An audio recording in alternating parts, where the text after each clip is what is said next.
রমজানের পরে ইবাদতের সবচেয়ে বড় বৃহত্তম ইবাদতের মৌসুম হলো কোনটা? জিলহজের প্রথম 10টা দিন।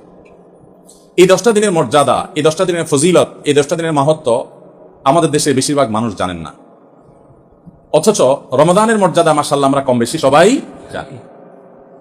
রমজান মাসে আমাদের দেশে আলহামদুলিল্লাহ সাধারণ মানুষ যারা একেবারে দিন থেকে খুব বেশি যে দিনের খুব কাছে থাকেন তা না, দিন থেকে দূরে অনেক, তারাও রমজান মাস আসলে আলহামদুলিল্লাহ কিছু না কিছু ইবাদতের চেষ্টা করেন। তার মানে আলহামদুলিল্লাহ রমজান মাস ইবাদতের মৌসুম হওয়ার বিষয়টা এস্টাবলিশড।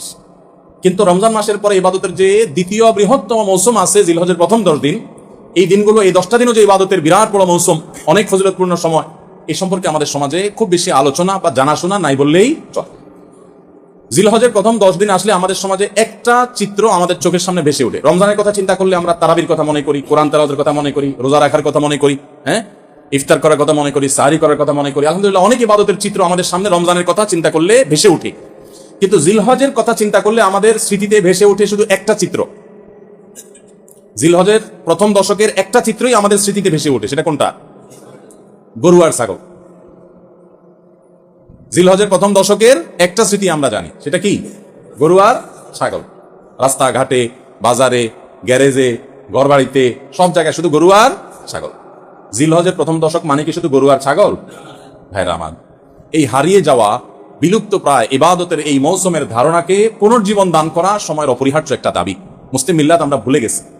এই জন্য আজকে আমরা যে কথাগুলো বলবো আল্লাহর ওয়াস্তে সবাই পাক্কা নিয়ত করে নেই, এই কথাগুলো অনুযায়ী আমি নিজে তো আমল করবো ইনশাআল্লাহ। আমি বাইরে গিয়ে আমার পরিবারে, আমার পরিচিত লোকদের মধ্যে আরো কয়েকজন মানুষকে আমি সচেতন করবো ইনশাআল্লাহ। তাহলে একটি আমল হারিয়ে যাচ্ছে, হারিয়ে গেছে প্রায়, এরকম একটা আমলকে পুনর্জীবন দান করা, এটা অনেক বড় ফজিলতপূর্ণ আমল। আপনারা জানেন নবী করিম সাল্লাল্লাহু আলাইহি ওয়াসাল্লামের একটা হাদিস রয়েছে, মান আহিয়া সুন্নাতাম মিন সুন্নতি, যে ব্যক্তি আমার সুন্নতের কোন একটা সুন্নতকে জিন্দা করবে, কোন একটা ভালো কাজ যে ব্যক্তি শুরু করবে, মান সান্না সুন্নাতান হাসানাতান ফালাহু আজরুহা ওয়া আজরু মান আমিলা বিহা, তাহলে এই ব্যক্তি সেই প্রচলন দিয়ে যত মানুষ তার এই প্রচলন থেকে আমল করবে, আল্লাহ তাআলা তাদের সবার সমপরিমাণ সওয়াব তাকে দান করবে। এজন্য আমরা এই মুর্দা সুন্নাত, হারিয়ে যাওয়া আমলকে পুনরায় জিন্দা করতে প্রস্তুত আছি তো ইনশাআল্লাহ। তাহলে আজকে আমরা যারা এই কথাগুলো শুনবো তারা শুধুমাত্র আমলের নিয়ত না, আমল তো বটেই, আমরা দাওয়াতের নিয়তে শুনবো, ঠিক আছে তো ইনশাআল্লাহ। এবং জিলহজের এই প্রথম দশক পর্যন্ত আরো যে দিনগুলো আছে, এই দিনগুলোতে প্রায় 20 দিন সময় আছে। এই 20 দিন সময়, পুরো সময় জুড়ে আমরা অন্যদেরকে সচেতন করবো, সতর্ক করবো। আসুন্নাহ ফাউন্ডেশন থেকে আমরা একটা লিফলেট তৈরি করেছি, ছোট্ট A4 সাইজের অর্ধেক, একবারে ছোট্ট একটা লিফলেট আমরা তৈরি করেছি। এই লিফলেটটা ইনশাআল্লাহ আগামীকালকে ছাপায় চলে আসবে। ইমাম সাহেবরা যে যত কপি ইচ্ছা সংগ্রহ করতে পারবেন। এখানে জিলহজের প্রথম দশকের কিছু তাৎপর্য আর 11টি করণীয় কোরআন এবং সুন্নাহর আলোকে এগুলো দেওয়া আছে। এগুলো ঘরে ঘরে পৌঁছায় দেন, মানুষের পৌঁছায় দেন এবং আমলের জন্য উৎসাহিত করেন, উদ্বুদ্ধ করেন। ইনশাআল্লাহ আমরা রমাদানের মতো জিলহজের প্রথম দশকেও ইবাদতের যে একটা মৌসুম আছে সেই ধারণাটা সমাজে প্রতিষ্ঠিত করতে পারবো ইনশাআল্লাহ। আরবে যারা ছিলেন বা আরবের পরিবেশ সম্পর্কে যারা জানেন তারা বলতে পারবেন।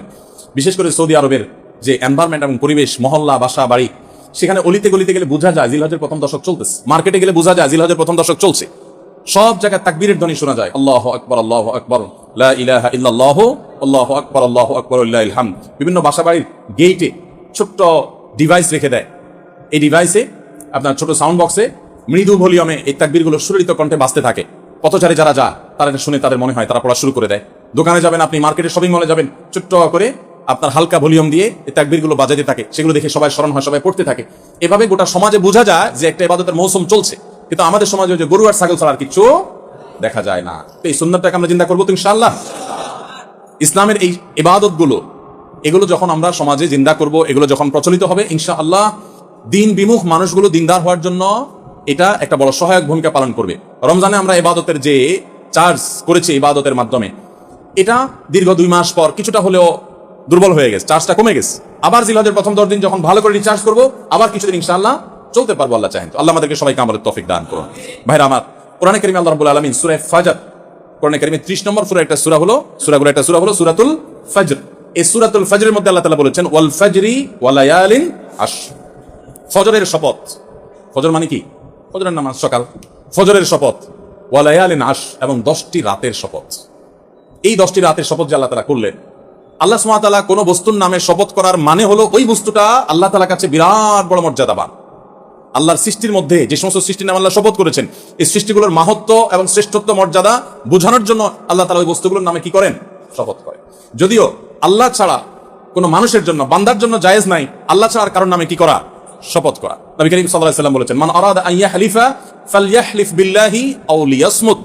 কেউ যদি শপথ করতে চায় সে আল্লাহর নামে করবে, আর নাহলে চুপ থাকবে। মায়ের কিরা, বাপের কিরা, অমুকের কিরা, তমুকের কিরা, মাথা সুইয়া, পাও সুইয়া, স্টিয়ারিং হুইল সুইয়া, ক্যাশ বাক্স সুইয়া, এই সমস্ত কোন ছুঁয়াছুঁয়ি করে এবং আল্লাহ ছাড়া কারোর নামে শপথ করা জায়েজ নাই। এটা নূহ মিনাশ শিরক, শিরকের একটা প্রকার, আল্লাহ ছাড়া কারুল্লাহ নামে কি করা, শপথ করা। তো আল্লাহ সুবহানাহু ওয়া তাআলা শপথ করেন তার সৃষ্টির নামে, কেন? শুধুমাত্র ওই সৃষ্টির মাহাত্ম্য মর্যাদা বোঝাবার জন্য, অথবা শপথ করে যে কথাটা আল্লাহ তাআলা বোঝাতে চান, বলতে চান, সেই কথাটার আজমত, তার বড়ত্ব বোঝাবার জন্য, যে এই কথাটা এত গুরুত্বপূর্ণ কথা, তোমরা বললে সেটাকে শপথ করে বলা লাগতো, এটা বোঝাবার জন্য আল্লাহ শপথ করে। তো এই যে ওয়াল ফাজরি ওয়া লায়ালিন আশ, এই দুই আয়াতে আল্লাহ তাআলা শপথ করলেন। এরপরে 3 নম্বর আয়াতে বলছেন ওয়াল ওয়াশফাই ওয়াল ওয়াতরি, এবং জোড় এবং বেজোড়, এই 10টি রাতের মধ্যে আবার জোড় এবং বেজোড়, অর্থাৎ সবগুলো রাতের শপথ। বিশ্ববিখ্যাত তাফসীরের কিতাব তাফসীর ইবনে কাসীরের মধ্যে ইবনে আব্বাস রাদিয়াল্লাহু তাআলা আনহুর বরাতে আর অন্যান্য মুফাসসিরিনদের বরাতে উল্লেখ করা হয়েছে, এখানে 10টি রাত বলতে বোঝানো হয়েছে জিলহজের প্রথম 10টা, জিলহজ মাসের প্রথম 10টা রাতকে। এবং এই 10টা রাতের যে জোড় বেজোড় সবগুলোই যে ফজিলতপূর্ণ, এটা বোঝাবার জন্য আল্লাহ তাআলা আরেকটা আয়াত ব্যবহার করেছেন, ওয়াশফাই ওয়াল ওয়াতর, জোড় এবং বেজোড় সবগুলো রাতের শপথ। তাহলে এখান থেকে জিলহজের প্রথম দশকের মর্যাদা বুঝা আসে কি আসে না? সহিহ বুখারীর একটা হাদিস রয়েছে, নবী করিম সাল্লাল্লাহু আলাইহি ওয়াসাল্লাম বলেছেন, মা মিন আইয়ামিন আল্লাহ আমালুস সালিহু ফীহিন্না আহাব্বু ইলাল্লাহ মিন হাযিহিল আইয়াম, ইয়ানি আইয়ামাল আশর। জিলহজের প্রথম 10 দিনের আমল, ইবাদত, নেক আমল, ভালো কাজ, এটা আল্লাহর কাছে এত প্রিয়, অন্য কোন সময়ের আমল ইবাদত, অন্য কোন দিনের আমল ইবাদত আল্লাহর কাছে এত প্রিয় না। বান্দা এই 10 দিনে নেক আমল করলে আল্লাহ তাআলা যত খুশি হন, অন্য কোন সময়ের নেক আমলে আল্লাহ তাআলা এত সন্তুষ্ট হন। জিজ্ঞাসা করা হলো, কিলা ওয়ালাল জিহাদু ইয়া রাসূলুল্লাহ, সাহাবীরা প্রশ্ন করলেন, হে আল্লাহর রাসূল, অন্য সময় আল্লাহর রাহে যদি কেউ জিহাদে যায়, অন্য সময় যদি জিহাদে রত হয়, তাহলে সেই আমলটার মর্যাদাও কি এই দশকের সাধারণ নেক আমলের চাইতে উত্তম না? ওটা তো জিহাদ, জীবন বাজি রাখা। এই সময়ের সাধারণ নেক আমলের চাইতে অন্য সময়ের জিহাদটাও কি উত্তম না? নবী সাল্লাল্লাহু আলাইহি ওয়াসাল্লাম বলেছেন, ওয়ালাল জিহাদু ফি সাবিলিল্লাহ, অন্য সময়ের জিহাদও এই সময়ের সাধারণ নেক আমলের চাইতে উত্তম না, ইল্লা, তবে অন্য সময়ের জিহাদ যদি কেউ এই পর্যায়ে করে যে তিনি তার জান মাল সবকিছু নিয়ে জিহাদে গেছেন, কিন্তু কিছু নিয়ে ফিরে আসতে পারেন না, সব আল্লাহর রাহে কোরবানি করে দিয়েছেন, এই লোকের কথা ভিন্ন, তার মর্যাদা সবকিছুর উপরে। তাহলে এই দশকের নেক আমল, এই দশকের ইবাদত বন্দেগীর মর্যাদা এত বেশি, ভাইরা আমার, যে আল্লাহ রাব্বুল আলামিনের কাছে বছরের অন্য কোন সময়ের কোন আমল, এমনকি জিহাদও, সাধারণ জিহাদও এই দশকের নেক আমলের চাইতে বেশি প্রিয় না। এই হাদিস থেকে, বুখারীর এই হাদিস থেকে আমরা কি বুঝলাম? যে এই দশক আল্লাহ সুবহানাহু ওয়া তাআলার কাছে ইবাদতের দশক, নেক আমলের দশক, মর্যাদার দশক, ফজিলতের দশক। আল্লাহ রাব্বুল আলামিন এই দশকের কদর করার তৌফিক আমাদের সবাইকে দান করুন।